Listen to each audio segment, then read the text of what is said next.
Bonjour à tous les amis, j'espère que vous allez bien. Nous, c'est la merde. Bon, bah comme à chaque fois que vous voyez le Ford avec le museau dans le garage, c'est que c'est pas un bon jour pour nous. Pour vous remettre dans le contexte, on a le Jeep qui est tombé en panne, on a la Mégane où on a eu que des galères pour la prépa. On a le Ford qui lui-même est tombé en panne et ça va faire une semaine qu'on roule avec le fameux trafic d'occasion.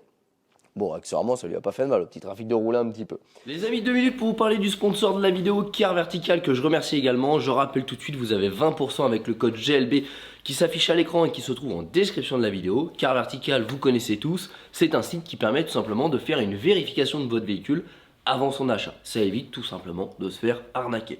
Ça peut être des accidents, la voiture a été maquillée, refaite, parfois même dans les pays de l'Est puisque la main d'œuvre est moins chère. Ça revient en Europe, on n'y connaît rien, on achète et on se fait banane. Donc tout simplement, il suffit d'aller sur le site Car Vertical, vous mettez la plaque ou le numéro de VIN, vous rentrez, ça vous édite un rapport, ça va scanner le véhicule dans le monde entier. Donc ça c'est vraiment l'avantage de Car Vertical et ça va vous permettre de vérifier si le véhicule a eu des papiers limite en règle. Si le compteur a été trafiqué, ça vous permet également de voir s'il y a eu des accidents. Si oui, des fois il y a des dossiers photos, ça permet également de pouvoir un petit peu voir l'ampleur des dégâts. Et je vous mets tout de suite le rapport d'une Nissan GT-R qui elle est explosée. Donc là on se retrouve sur le rapport de la Nissan GT-R, on voit immédiatement qu'elle a eu un accident, donc c'est clairement indiqué dans le dommage. Et quand on regarde les photos, on voit que la face avant de la GT-R, elle est explosée. On peut parcourir les différentes photos et clairement on voit que là, c'est pas un petit accident qu'elle a eu, elle est totalement détruite. Et pire que ça, elle a eu plusieurs accidents. On voit qu'elle a eu un accident en juin 2020, elle a été réparée, on ne sait pas comment, parce que quand on voit les photos de l'accident, déjà on se demande comment elle a été réparée. Et elle a eu un deuxième accident en juillet 2020. Voilà, à peine réparée, sitôt redétruite. Et on voit là la baie moteur, tout est explosé. Mais elle n'a pas été volée, ça c'est un bon point. On voit également que le compteur kilométrique, lui, n'a pas été trafiqué. On voit clairement qu'entre juin et juillet, bah, du coup, elle a fait, j'arrive pas trop à regarder sur le tableau, mais même pas 1000 km. Voilà, elle a été une deuxième fois explosée avant. Au niveau du statut juridique, il n'y a pas de problème. Et on voit même à la fin du rapport qu'elle n'a pas été accidentée 2 fois, mais bien 3 fois. En février 2020, en mai 2020 et en juillet 2020. M'a dit le propriétaire, il était grand temps qu'il repasse le permis. Et bien les amis, voilà à quoi ça sert Car Vertical. Ça permet d'éditer un rapport et de faire des vérifications sur le véhicule avant l'achat. Un véhicule qui a été accidenté comme ça, c'est pas impossible qu'il reparte dans les pays de l'Est, qu'il soit maquillé, remis sur le marché et qu'il revienne via un importateur sur le marché français.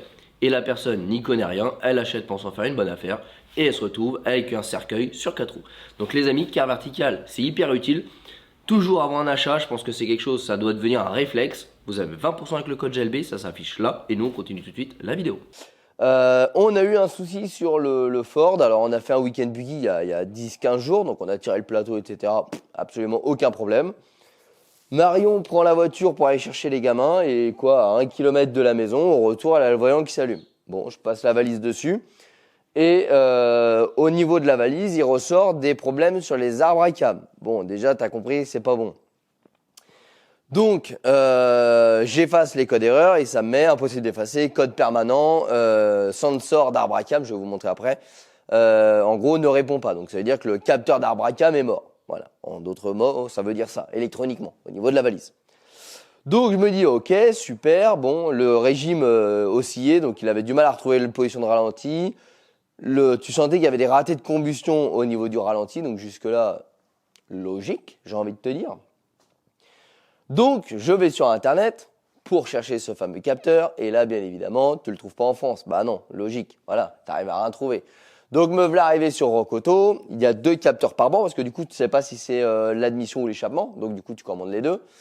Et tu te dis que si c'est arrivé à gauche, ça va arriver à droite. Donc là, en l'occurrence, c'est le banc 2, donc c'est le banc côté conducteur. Donc je me dis, vu qu'à chaque fois tu payes la douane, la livraison, pour vous donner un ordre d'idée, c'est 70 € de livraison et un truc comme 80 € de douane. Donc tu te dis, bon bah, quitte à payer une fois, je change les 4, au moins j'y reviens pas, quoi. Tu vois, faut raisonner un petit peu comme ça quand tu achètes à l'étranger. Et donc immédiatement je tombe sur des forums américains où le problème est genre ultra connu. Et en fait, ils disent qu'il y a 3 possibilités, il y a 3 degrés de problème. Le premier problème, c'est les capteurs. Donc les capteurs qui lâchent. Ce qui est quand même dingue parce que souvenez-vous, il n'y a pas si longtemps que ça, on avait eu le capteur de pression d'huile. Enfin, il n'y a pas si longtemps, il y a 30 000 km. Parce que ce qu'il faut savoir, c'est que je viens juste de vous sortir genre la vidéo 30 000 km où il n'y a plus rien qui a comme problème. Et là, bim, il tombe en panne direct, quoi. T'as l'impression que genre je l'ai vexé le truc. Et ensuite, il y a le solénoïde de variateur d'Abracam qui tombe également en panne, ou du moins qui se met à déconner. Et ensuite, tu as le variateur d'Abracam, la pièce mécanique qui va te permettre de désynchroniser ton Abracam. Donc, le capteur, c'est 45 € pièce. Le déphaseur, c'est 65 € pièce, enfin la partie électronique du déphaseur. Et le déphaseur en lui-même, c'est 463 €, je crois, quelque chose comme ça, pièce. Bon, à chaque fois, il y a 4 pièces. Vous avez compris que ça coûte cher. Donc, étant donné que là, au niveau des valeurs mécaniques, elles sont pas trop mal, mais vu que j'ai les capteurs qui déconnent, je ne sais pas si les informations sont fausses. Donc, j'ai fait la solution la moins coûteuse, et si ça marche pas, ce sera la solution la plus coûteuse. Donc là, j'ai commandé les 4 capteurs d'Abracam, donc admission échappement pour les 2 bancs, et j'ai commandé les 4 solénoïdes de variateur d'Abracam pour pareil les 2 Abracam d'admission et 2 Abracam échappement, plus bien évidemment les joints de cache culbuteur. Donc l'idée c'est que étant donné que ces 4 pièces là, du moins ces 8 pièces là, mais on va dire qu'il y a 3 références, capteur d'Abracam échappement, capteur d'Abracam admission et solénoïde de variateur d'Abracam, ces 3 pièces là sont genre la maladie du siècle, comme le mal de dos chez nous quoi, sur les Ford. J'ai été sur les forums un petit peu américains parce que je me suis dit c'est quand même dingue que des pièces lâchent si rapidement quoi. Enfin, là, il a 115 000 km. Et sur des forums, tu as des mecs avec 55 000 km qui ont les capteurs qui lâchent. Donc tu te dis, mais what the fuck, quoi. Il y a quand même un problème. Donc du coup, c'est pas parce que je l'ai acheté à Dubaï que ça a lâché. Parce que je vois déjà les mecs, là pour le coup, il y a eu des problèmes parce qu'on l'a acheté à Dubaï. Ça, on n'en dit qu'on vient pas. Mais là, malheureusement, c'est un problème de Ford. Donc en fait, Ford, c'est pas fiable. Voilà. Faut être honnête, à un moment, quand tu as le capteur de pression d'huile qui lâche à 80 000 km, que tu as les capteurs d'Abracam qui lâchent entre 50 et 100 000 km. Enfin, je pense qu'il y a un problème, c'est de la merde leur capteur, quoi. Il y a pas d'autre solution. Des V8 qui chauffent, il y en a plein. Tu mets une Ferrari, une Maserati, même des Porsche Panamera, etc. Ça chauffe, ça grille pas. Donc il y a bien un problème, je pense, de qualité au niveau des capteurs. Bref, on va espérer que c'est que les capteurs. J'ouvre les capots, je vous montre un petit peu. Alors, ce qu'il faut voir aussi, c'est que là, j'ai redémarré le Ford pour l'amener ici, donc il est garé derrière chez moi. Il marchait impeccable. Mais j'ai toujours le code que je peux pas effacer parce qu'il me dit qu'il est toujours présent. Mais plus de problème de ralenti et de reprise de régime. Alors je me dis que peut-être que le capteur quand il chauffe, il se dégrade et là ça merde encore plus. Voilà, je sais pas, mais ça va se passer là. Donc du coup, en gros, je vous explique. Attendez, je vais vous montrer les pièces. Bon, là tu vois, j'en ai pour 400 balles. Alors frais de port, hors frais de douane, bien évidemment. Alors, voilà. Ici j'ai 2 capteurs, donc x2 à chaque fois, t'as compris. Là, moi, je blague plus. Hein. Je prends directement Ford, hein, une marque d'origine. Alors, même si c'est de la merde, au moins, ça marche. Parce que souvenez-vous, la galère du capteur d'huile, hein, plus de fois. En gros, j'ai 2 capteurs d'Abracam échappement, 2 capteurs d'Abracam admission. Parce que forcément, ça te dit capteur d'Abracam, mais ça te dit pas le 1 ou le 2. Donc, du coup, tu sais pas. Ce qui est sûr, c'est que c'est de ce côté-là que ça a lâché. Enfin, ça, ou du coup, l'autre qui entraîne une défaillance du capteur. Parce qu'en fait, ça peut être le solénoïde qui, du coup, t'entraîne par déduction, une défaillance du capteur. S'il envoie de mauvaises informations, bah du coup, lui, il va détecter que c'est le capteur qui est décoré. Donc, on ne sait pas trop. C'est pour ça que je change tout. Donc, en gros, la petite joie de ces capteurs-là, c'est qu'ils se trouvent tout là-bas, tout au fond là-bas. Tu sais, entre le moteur et le pare thermique, là où tu n'arrives même pas à passer une clé, bah ça se passe tout là-bas. Voilà. Donc, tu vois, on va vachement s'amuser à changer ça déjà. Je sens que ça va être un régal hors pair. Et bien évidemment, hein, pour lui, bah, c'est la même chose. Il se trouve tout là-bas, derrière. Voilà. Bref. Et ensuite, on a 4 petites pièces comme ça, des solénoïdes tout neufs. Voilà. Parce que quand tu achètes en Amérique, tu n'as pas envie d'acheter 2 fois les frais de port, 2 fois la douane, parce qu'on se fait marave, mais bien marave. Donc ça, c'est les solénoïdes. C'est-à-dire que cette petite pièce-là, électroniquement, va venir via une bobine appuyer sur le variateur, enfin sur le déphaseur d'Abracam. Déphaseur d'Abracam, je ne sais pas si la Mégane sera déjà sortie d'ici là. Mais en gros, c'est une pièce au bout de l'Abracam qui fonctionne avec l'huile, avec la pression d'huile même, et qui va permettre de changer le degré d'attaque de l'Abracam, donc pour déphaser les Abracam, pour croiser les câbles, pour gagner du couple, de la puissance à régime, etc. Bref, c'est sur toutes les bagnoles modernes. Mais pour actionner ce déphaseur, on a besoin d'un solénoïde qui va du coup gérer le flux d'huile dans le déphaseur. Et donc, cette petite pièce-là, quand elle faiblit, donc, elle peut avoir du mal à déclencher le déphaseur, ou tout simplement, elle peut soit le bloquer en position ouverte, soit en position fermée. Du coup, le déphaseur ne fonctionne plus, ou ne fonctionne plus correctement. Donc, du coup, après, ça te déclenche un voyant de problème d'arbre à câble, genre ce que j'ai. Donc, en gros, là, on a 70% des cas qui peuvent me déclencher cette panne-là. Les 30 autres pourcents, ce sont les variateurs qui vont au bout d'arbre à câble. Et là, c'est plus du tout le même prix, c'est pour ça que j'ai segmenté ma recherche. Pas le même prix et pas le même boulot non plus. Donc, bien évidemment, on va devoir remplacer tous les joints, donc j'ai acheté une pochette de joints aussi. Donc là, l'idée, c'est déjà de vous montrer à la valise ce qui se passe et ce qui se passait. Parce que du coup, là, vu qu'il est froid, il n'a pas roulé depuis 10 jours maintenant, parce que le temps de recevoir les pièces. Je vais vous expliquer à la valise premier diag ce que j'ai découvert. Ensuite, on va déposer du coup les bobines, on va déposer les caches culbuteurs qui vont nous permettre d'accéder à nos 2 solénoïdes. En déposant les caches culbuteurs, vous avez vu, on va réduire, on va dire, de 5 cm l'épaisseur de notre culasse. Ce qui va peut-être me permettre là-bas, tout au fond, de pouvoir passer les doigts pour démonter les fameux capteurs d'arbre à câble. Donc on va essayer de le faire dans ce sens-là. Donc voilà, quand faut y aller, faut y aller. Je branche la valise, je vous montre ce qu'il fait. Déjà la valise, si vous souhaitez, ça c'est une valise semi-professionnelle disponible sur la boutique mytelgarage.fr. Je vous mets les liens en description de la vidéo. Et pour ceux qui souhaiteraient s'équiper de matériel de diagnostic, je vous ai fait une vidéo sur les meilleures valises diagnostiques en 2023 au meilleur prix. Donc je vous mettrai également le lien en description de la vidéo pour ceux que ça intéresse. Maintenant on rentre donc du coup dans le mode diagnostic, on rentre sur le véhicule et on va lire les codes d'erreur du moteur. Et là, vous avez capteur de position d'arbre à câble B, ligne 2. Donc, en gros, on a un capteur d'arbre à câble sur la ligne 2, donc le banc 2, qui se trouve en l'occurrence côté volant moteur, qui ne marche pas ou qui envoie une mauvaise information. Donc là, on voit qu'il est en statut permanent. C'est pour ça que si j'essaie de l'effacer, vous voyez, si je fais effacer de la mémoire, oui, lui, il me dit qu'ils sont bien partis, mais il revient immédiatement, voilà, parce qu'il est permanent. Ça veut dire que ça ne fonctionne plus. Alors là, je ne vais pas le redémarrer parce que sinon, il va être chaud. Mais je vais vous montrer à quoi aussi j'ai pu diagnostiquer que potentiellement, c'était cette petite pièce qui déconnait. Je vais dans l'élément moteur, donc calculateur moteur, et je vais vous montrer comment on peut diagnostiquer un potentiel problème de ce truc-là. Mais ce potentiel problème de ce truc-là peut aussi devenir le problème mécanique. Donc là, on a plutôt un problème électrique. Mais ça peut aussi être un problème mécanique, j'insiste.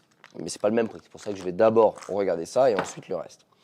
Donc je vais analyser mes flux de données et vous allez voir, ça je vous ai dit que ça actionnait les variateurs, les déphaseurs d'arbre à câble. Donc on va aller voir. Alors là je ne vais pas vous le mettre, sinon ça va chauffer. Et puis de toute façon le problème n'y est plus. Parce qu'il a refroidi, je pense que ça s'augmente quand c'est chaud. Donc je ne sais pas si c'est ça ou le capteur ou la mécanique, comme je vous ai dit. On a... Voilà, arbre à câble d'admission désiré, arbre à câble d'échappement désiré, et on a l'angle actuel. Alors attendez que je trouve calage de carburant, voilà, calage de l'arbre à câble admission, état d'admission et d'échappement. Je vous mets ça comme ça, et en gros, vous avez l'arbre à câble admission à désirer actuel. Donc en gros, c'est l'angle de déphasage d'arbre à câble désiré, alors ça c'est traduction un peu à la con, hein, mais sur la ligne 2, donc sur mon banc 2. Ensuite on a la même chose pour l'échappement, et là vous avez ce qui est prévu. Donc en gros, vous avez l'actuel, donc la donnée réelle, donc là en l'occurrence, bon elle est à 0, forcément il est éteint, mais... Et là vous avez le degré que vous devriez avoir, c'est-à-dire que dans la programmation de la voiture, on va vous dire qu'à tel régime, avec telle charge, je veux tel déphasage d'arbre à câble. En gros, au ralenti, tu es censé avoir 0 degré de déphasage d'arbre à câble. Qu'est-ce qui se passait? Donc j'avais bien ma commande qui disait je veux 0 degré, donc programmation d'arbre à câble prévue. Et ensuite, quand j'allais dans l'actuel, eh ben, j'oscillais entre 6, 8, 10, 0, 6, 8, 10. Donc en fait, mon arbre à câble, pour vous simuler, il faisait quoi? Il se déphasait. Mais pas à l'angle qui était prévu. En l'occurrence, il n'aurait pas dû se déphaser, il était à 0. Et moi, il bougeait. Voilà. Donc deux possibilités, trois possibilités. Soit c'est lui qui déconne, soit c'est mon capteur d'arbre à câble qui déconne, qui envoie de mauvaises informations, soit c'est carrément le déphaseur d'arbre à câble qui déconne. Donc c'est parti, on passe à la mécanique maintenant qu'on est passé à la théorie.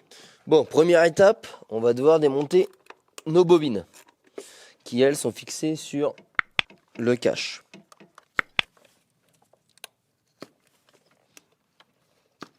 Maintenant, on va retirer la conduite d'admission ici pour avoir plus de place. Et on va retirer les renifleurs d'huile. Celui-là, comment il se retire? Je ne sais plus. Bah, aussi simple que ça. Tac. Pouf. Pareil pour l'autre côté. Voilà. On retire la durite d'admission.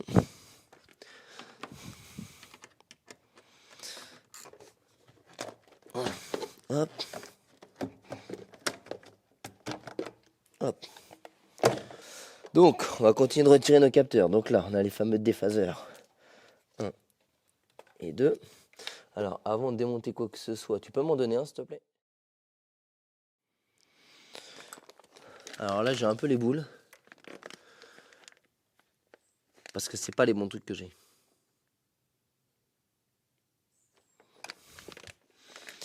Ça, c'est censé aller là. Tu vois, dans le moteur. Et là, quand je vois ça et que je vois ça, je me dis qu'il y a un problème. Bon, mauvaise blague. Mes pièces n'ont pas la bonne prise. J'ai une prise plus grosse que sur la voiture. Du coup, j'ai fouillé sur internet. Déjà, si je ne m'étais pas planté de référence, je ne me suis pas planté de référence. J'ai fouillé partout sur les vidéos YouTube, etc. parce que le problème est connu. Et ils ont tous la grosse prise. Alors du coup, je ne comprends pas pourquoi moi, j'ai des petites prises. Est-ce que j'ai eu de la chance et il y a un moment dans la planète, ils ont fait un modèle avec des petites prises? J'en sais rien. Donc ce que je vais faire, c'est que pour l'instant, je vais démonter qu'un seul côté. Voir si j'arrive à choper une référence sur la pièce pour taper la référence de la pièce sur Google pour voir ce qui me sort. Donc voilà, là je suis un peu dans le cul, là. Je suis un peu blasé. Donc avant de démonter quoi que ce soit, on souffle. Donc on va déposer toutes les vis du pourtour du cache et on va voir ce que ça nous donne. Putain, comment je suis blasé en vrai, ça se passe jamais bien quoi. On s'est dit, oh nickel, on va récupérer la voiture pour ce week-end. On va pouvoir aller faire magasin de Noël avec les gamins. Ouais, mais non. Je pense que j'ai retiré toutes les vis du pourtour, c'est une galère. En fait, il faudrait vraiment pouvoir travailler en suspension au-dessus du moteur. Là, c'est très grand, très loin. Le miroir, là. Alors. Celle-là, elle est défaite. Défaite. Défaite. Alors. Ça a l'air bien collé. Je fais gaffe que c'est du plastique. Donc faut pas que ça me lâche dans les mains non plus l'affaire. Alors. Va-t-il vouloir s'extraire? Il manquerait plus que le cache maintenant. Clac, il casse. Ouais. J'aurais bien gagné ma journée encore. Allez. Allez.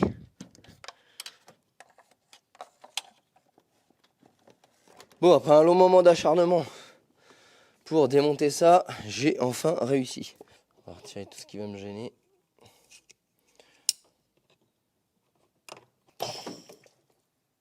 Quand t'as pas tes pinces à clamper, tu fais la méthode du tuyau d'arrosage. Tu pinces et tu le maintiens pincé. Voilà. Regardons ce que je n'ai pas trop envie de voir, je crois. Alors déjà, j'ai pas les bonnes pièces.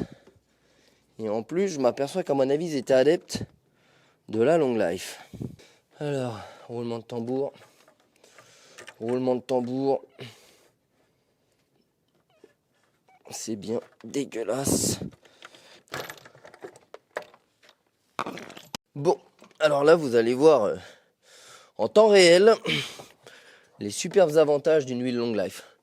Alors, vous inquiétez pas de la couleur un petit peu marronâtre de l'huile, c'est parce que dedans j'ai mis un additif céramique dans le moteur. Donc ça, c'est tout à fait normal. Par contre, vous voyez que tout est absolument noir.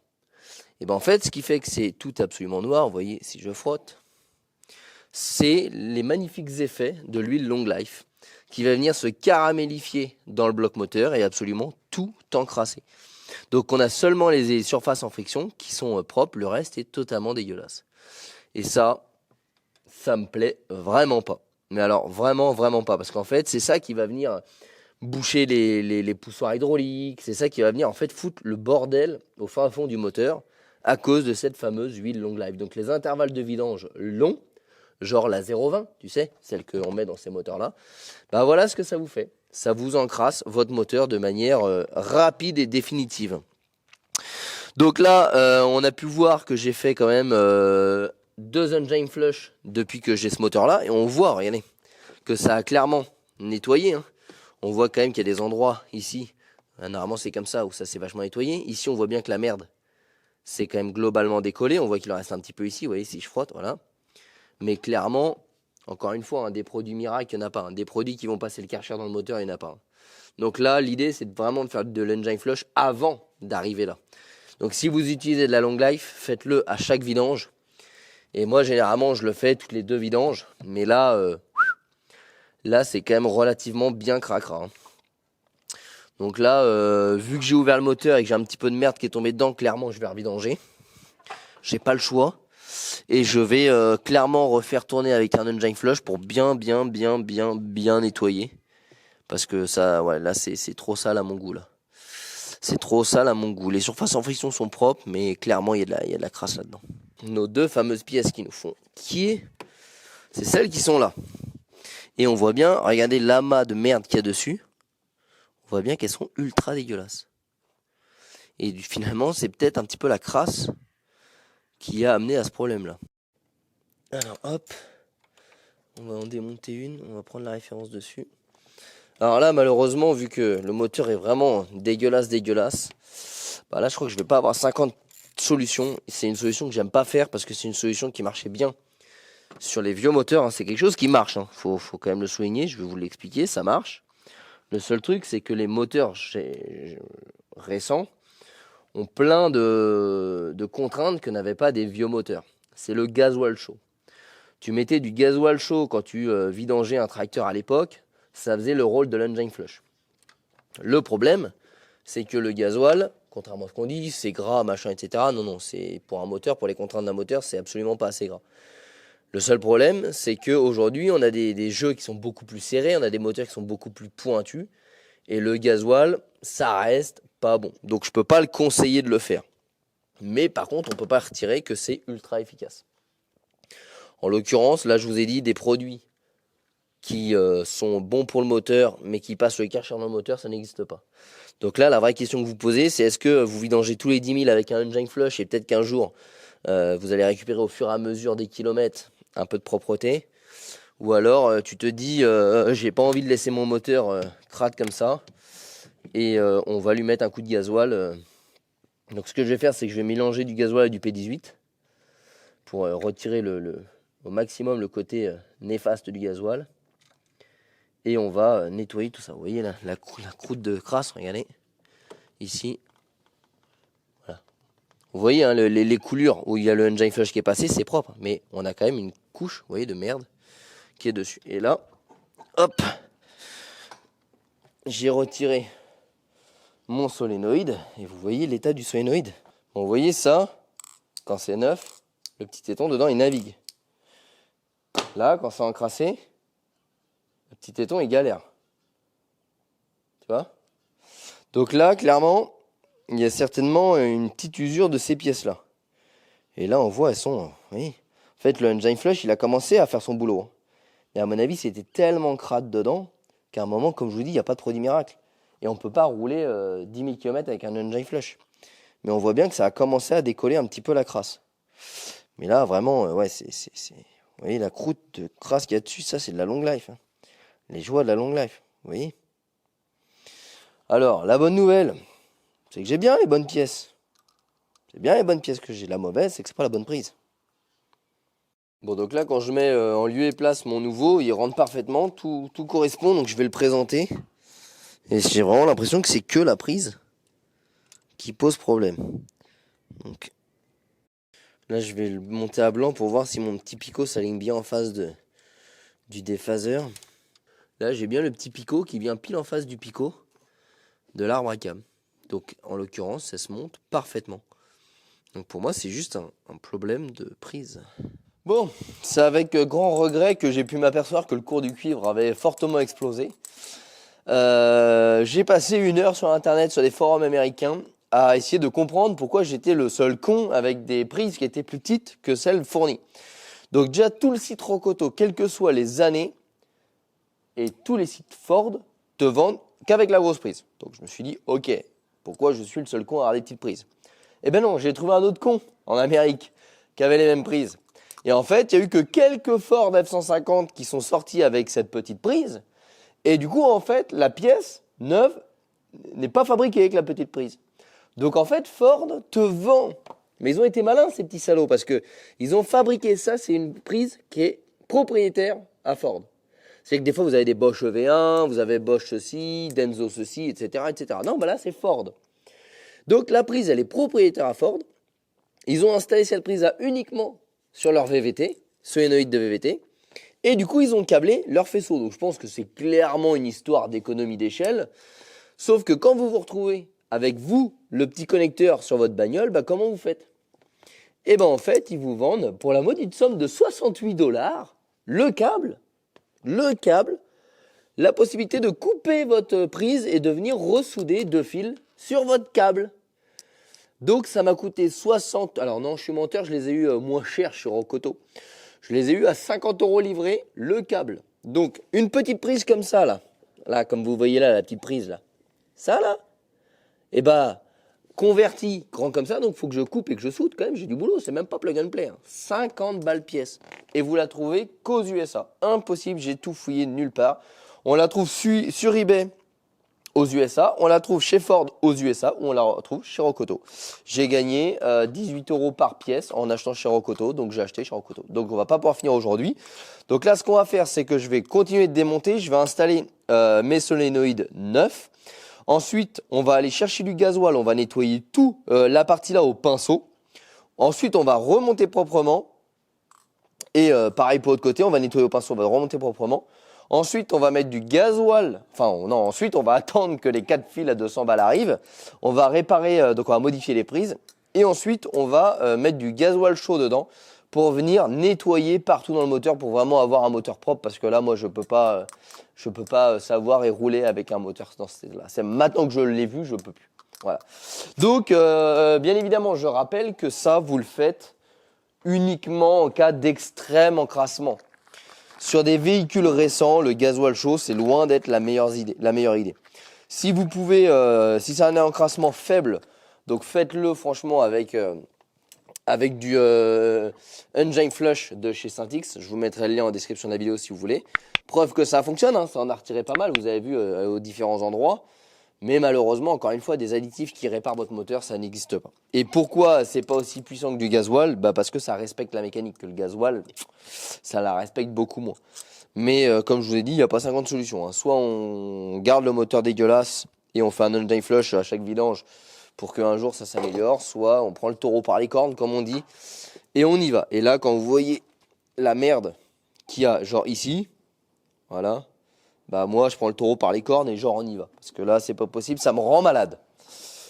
Donc, on continue, on va changer le deuxième, ensuite on va attaquer l'autre côté, et puis on va nettoyer tranquillement tout ça après. En plus mes arbres à cam et tout, ils ont pas de signe d'usure, hein. Franchement, on pourrait se dire ouais le moteur il a des bornes, on s'est fait niquer, etc. Mais non, c'est vraiment de l'encrassement, parce que là on voit l'état des cams sont pas du tout abîmées, elles sont pas marquées, rien du tout.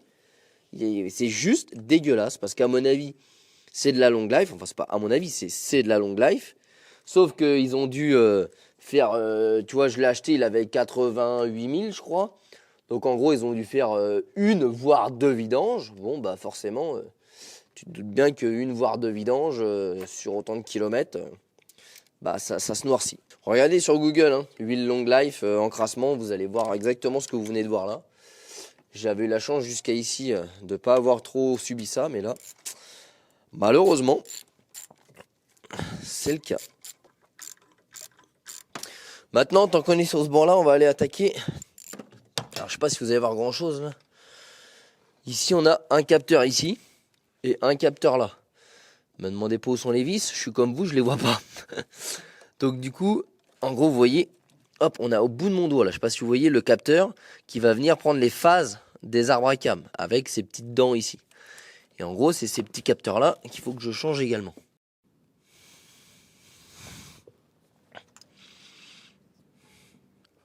Ah, le voilà. Alors, j'ai 2 capteurs. C'est celui-là. Bien la bonne prise déjà. Ouais, comme il est 50 balles au prix du cuivre aux USA. Ah, deuxième capteur. C'est une misère, hein, franchement. Et tu peux pas le sortir. Faut quand même pas sortir le moteur pour changer le capteur d'arbre à cam, sans déconner. C'est quoi cette bagnole? Une fois que t'as passé une demi-heure à retirer ce putain de capteur, tu t'aperçois que tu t'as pas la place pour le sortir. Bon, là-bas, j'ai un capteur côté échappement que je peux pas défaire. Il n'y a pas la place, en fait, il sort pas. Donc, j'ai laissé ça un peu en attente. Je vais regarder si je trouve une info sur internet. Mais j'ai bel et bien l'impression que pour changer le fameux capteur, il faut genre sortir le moteur. Donc, ça me paraît complètement absurde. Et même si je découpe la cloison anti-chaleur, je vais gagner 3 mm, il me manque 1 cm. Donc, autant vous dire que c'est un peu la merde. À la base, ça devait être relativement simple. On devait changer 2 capteurs et faire les joints de cache-culbut. Et puis après, comme d'habitude, c'est parti en couille. On va s'affairer au démontage du cache-culbut de ce côté-là. On va réfléchir au problème après.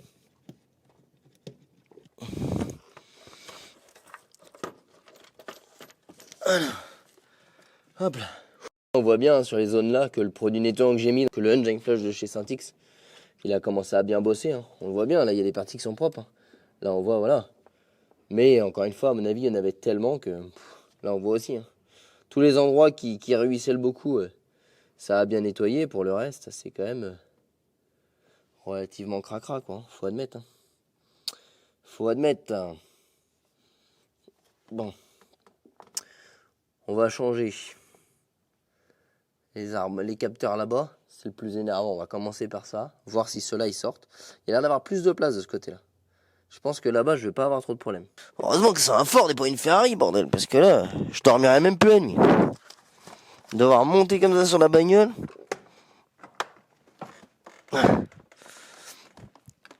Et là, du coup, quand t'es gaucher, faut que t'ailles travailler avec ta main droite. Oh putain. Celui-là, il sort. Et celui-là, c'est le grand. Donc celui-là sort bien de ce côté-là, mais il sort pas de l'autre.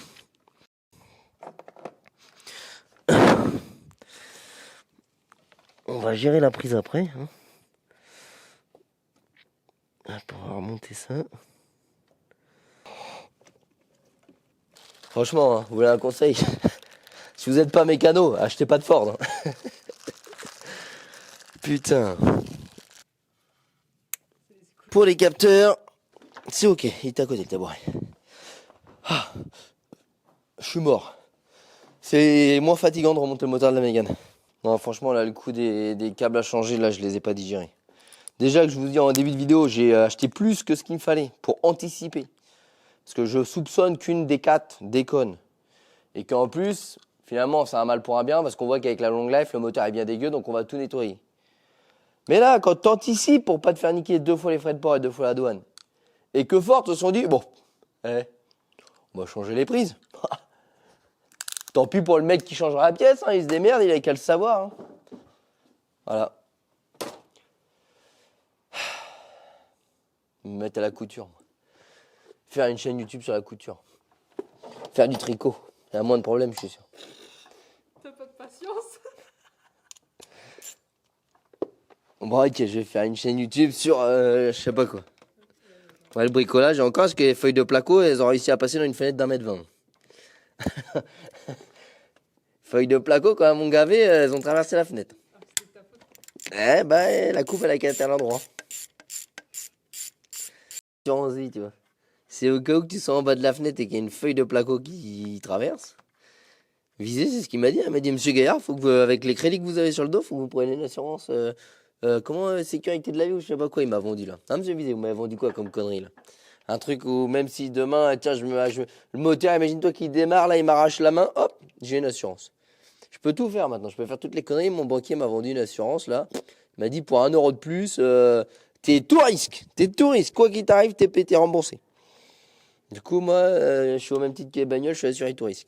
Pour ça que du coup, pas besoin de payer, assuré tout risque. Je perds un œil, il m'en fournit 2 l'assureur. Bon, allez. Ah, celui-là, on voit qu'ils sont beaucoup plus vaillants. Enfin, non, il y en a un qui est plus vaillant parce que l'autre est vraiment pas très vaillant, quoi, du coup. Vous voyez toute cette merde là. Pour vraiment vous expliquer à quoi ça sert de faire des engine flush et des nettoiements moteur. Toute cette merde que vous voyez là, dites-vous que ça, là, il y a des passages d'huile. Vous voyez, un passage d'huile, là, il y a un autre. Vous voyez, il est déjà bouché. À cause de cette merde là, il est bouché. Regardez, si je frotte, on va le faire apparaître. Vous voyez ici? Il est toujours bouché. Cette huile, c'est ce caramel qui est créé avec la long life. Donc ce dépôt huileux, qu'on appellera du caramel dans cette vidéo. Ben en fait, il va se foutre partout, partout, partout, partout.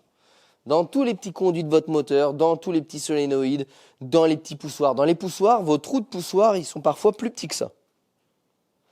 Et donc, qu'est-ce qui va se passer? Eh ben, ça va se boucher comme là. Et c'est à ce moment-là qu'on entend le poussoir qui claque, claque, claque, claque, claque, claque. Bruit de poussoir. Et là, tu as tous les gens qui après nous envoient un petit mail en disant Evan, j'ai un bruit de poussoir, est-ce que le P18 ou le MCR, ça va résoudre mon problème? Bah non les gars. Bah non les gars, parce que regardez, si vous avez un moteur qui est dégueulasse comme le mien, vous pouvez mettre du P18 ou du MCR, c'est un hyper lubrifiant, on va limiter la friction. Mais ça n'empêchera pas que ça ne va pas nettoyer. Donc c'est toujours ce qu'on vous conseille. Premièrement, nettoyage engine flush de chez Syntix. On roule 60 km, on vidange. Et ensuite seulement, on met un hyper lubrifiant. Et à ce moment-là, on a fait le maximum pour éviter les bruits de poussoir.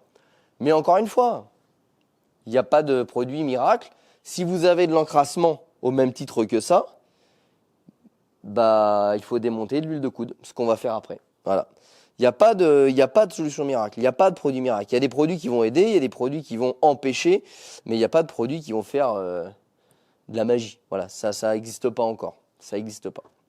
Donc, faites un engine flush à chaque vidange ou toutes les 2 vidanges selon l'intervalle de vidange. Moi, je conseille tous les 20 000 km de faire un engine flush. Mais quand tu achètes un véhicule d'occasion qui a 100 000 km, bah, tu n'es pas à l'abri que le gars il a fait que 2 vidanges. Ce qui, attention, pas une faute du gars, hein, parce que le constructeur dit qu'avec de la long life, tu peux faire qu'une vidange tous les 50, 60 000 km. Mais du coup, tu te retrouves avec un beau moteur bien dégueulasse comme ça. Et du coup, à 115 000 km, tu te retrouves comme Bibi, en train de changer les solénoïdes parce qu'ils sont tout cracra. Mais voilà, au moins, mes galères vous montrent que les produits magiques, ça n'existe pas. On peut faire du préventif, on peut faire le maximum, mais à un moment, quand ça dépasse l'entendement du raisonnable, voilà. Là, on n'est plus dans un encrassement raisonnable, on est vraiment dans un encrassement... Alors, attention, hein, c'est pas... le moteur, il va pas casser demain parce qu'il est noir. Hein. Attention, hein, il y a beaucoup plus pire que ça. Là, on va dire qu'il est sale. Voilà. Faut éviter d'en arriver là parce qu'on voit que en arrivant là, il va falloir beaucoup d'engine flush pour retrouver un moteur propre. Donc, c'est important de pas en arriver là. Mais je rappelle que c'est pas... voilà, on va avoir des petits problèmes de défaillance comme ça, de petites pièces. On peut avoir un poussoir, mais c'est pas à cause de cet encrassement-là que l'arbre à cam il va casser, que le moteur il va être mort. Hein, si tu veux. Ça n'a rien à voir. Mais on va avoir des petites pièces d'usure. Enfin d'usure, de maintien de pression d'huile, comme celle qu'on est en train de changer là, qui peuvent lâcher. Voilà. Pour nos 4 solénoïdes, c'est ok. Pour nos capteurs d'arbre à cam, c'est presque ok. Il nous en reste un que je vais essayer de changer hors caméra. Donc maintenant, mission nettoyage de tout ce qui est autour pour éviter que ça tombe dans le moteur. Et ensuite, opération à gazole. Du gazole et on nettoie tout ça. Bon, j'ai pris du GNR qu'on a pour le tracteur, donc c'est du gasoil rouge, voilà, c'est aussi simple que ça. C'est comme du gasoil, mais c'est ce qu'on appelle du gasoil non routier. Et là, vous allez voir comment ça décape. Alors, on va se mettre un peu de lumière. Tac, voilà.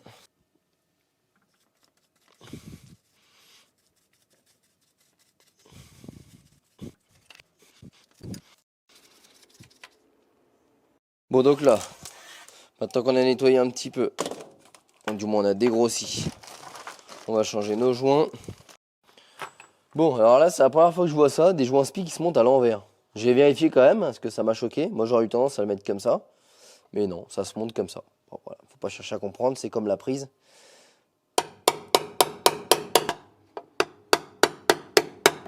Alors celui-là a l'air de se partir beaucoup, voilà, beaucoup plus simple celui-là.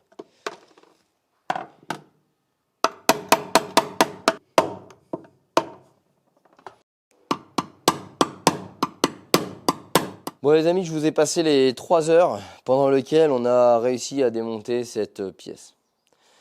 Qui est forcément sur les 4 capteurs, le capteur défaillant. Donc on n'avait pas le choix. Regardez, vous allez tout de suite comprendre. Celui-là fonctionne, celui-là fonctionne pas. En fait, celui-ci, il a gonflé. Je sais même pas comment c'est possible, ne me demandez pas. Il a gonflé et il s'est fissuré. Je sais pas si vous voyez bien la caméra, il y a carrément une fissure dans le centre. Résultat, celui-ci, on arrive à mesurer une résistance. Et quand on passe devant une matière métallique, la résistance change. Celui-ci, la résistance reste à 0. Donc il était totalement HS. On a galéré pour le sortir. Le seul moyen qu'on a trouvé, c'est de découper le pare-chaleur pour gagner. En gros, le pare-chaleur, il fait cette épaisseur-là. Et ensuite, d'appuyer pour tordre un peu la tôle et le sortir. Franchement, on a galéré. Voilà. Donc, maintenant que c'est changé, et que j'insiste, on a galéré, on peut remonter nos caches. Alors, nos caches, j'ai remonté tous les joints de pourtour, j'ai tout nettoyé dedans. Donc maintenant, c'est parti. On referme. Hop! J'arrive même plus à tenir sur mes pattes, moi, je suis rincé.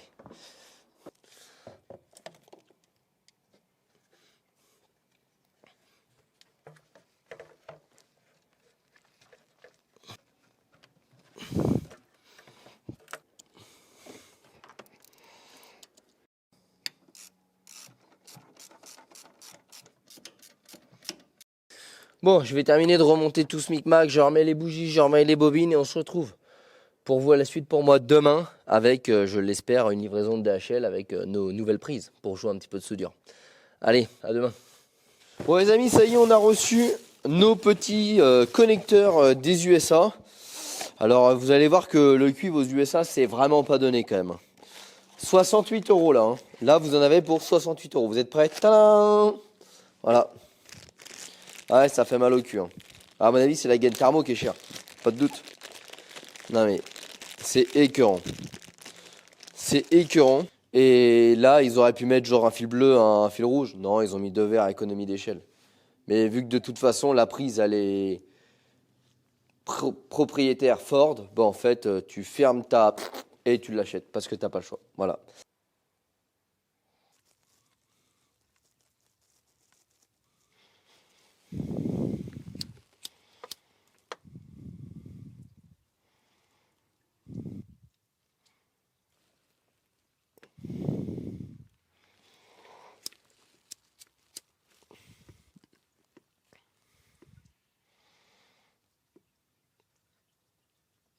Bon, maintenant qu'on a réparé le faisceau et que ça peut démarrer, on va mettre un peu de gasoil dedans.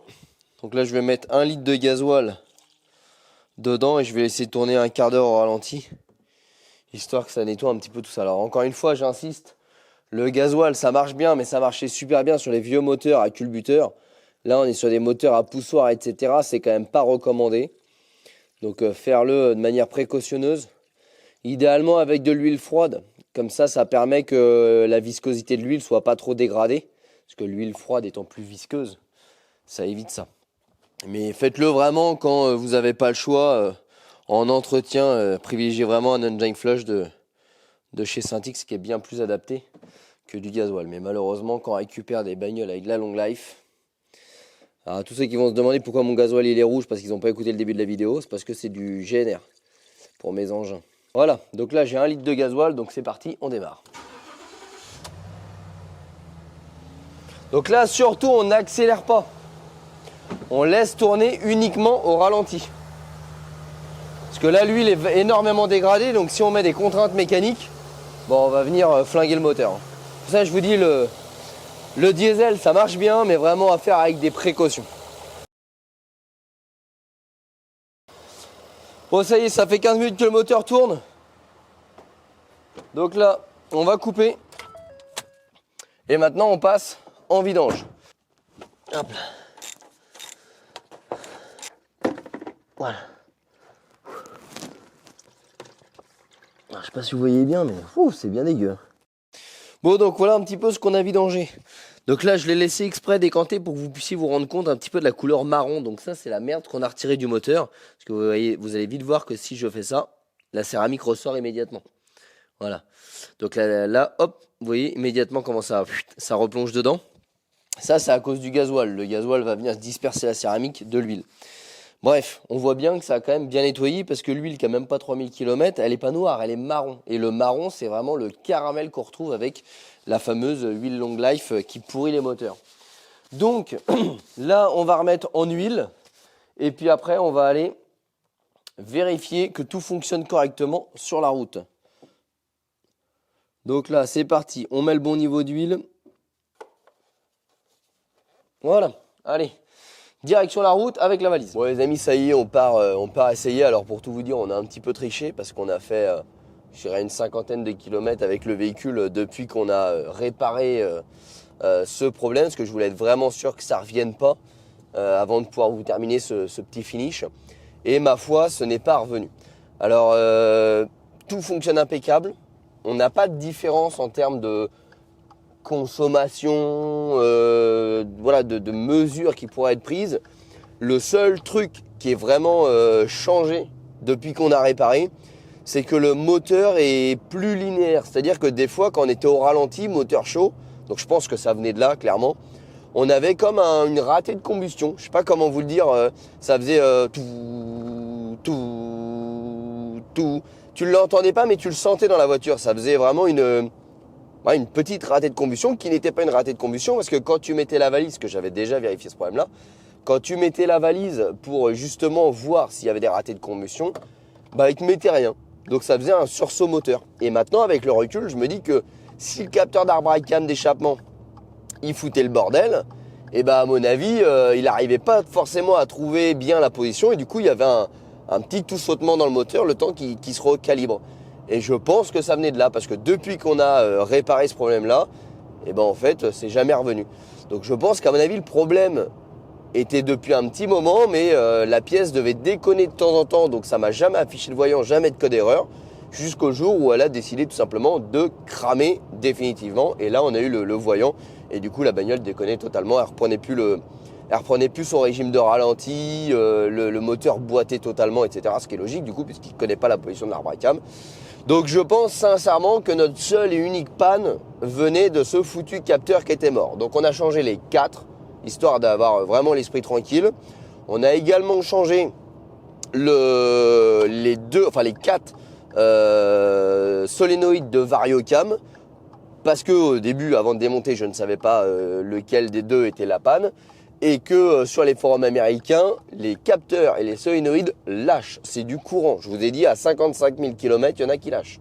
Donc au prix des livraisons et des douanes, etc., j'ai préféré tout changer. Tout ce qui est pièces, entre guillemets, à risque, vu que j'étais dedans, ça me permet aussi de refaire l'étanchéité des caches-culbuteurs. Et au moins, on repart peinard. Je touche de la peau de Ford F-150. J'espère qu'il va me foutre un petit peu la paix. Alors la mauvaise blague, c'était les fameux câbles qu'on a dû changer. Mais ça, c'est une mauvaise blague de Ford. Voilà, ils ont changé les pièces, ils ont changé les câbles, ils ont fabriqué un connecteur Ford que tu es obligé d'acheter en Amérique, 68 balles le morceau. Bon, le cuivre est cher en Amérique. Mais le principal et la bonne nouvelle, c'est quand même que ça remarche parfaitement et qu'on a retrouvé un Ford F-150 fonctionnel. Donc ça fait toujours plaisir.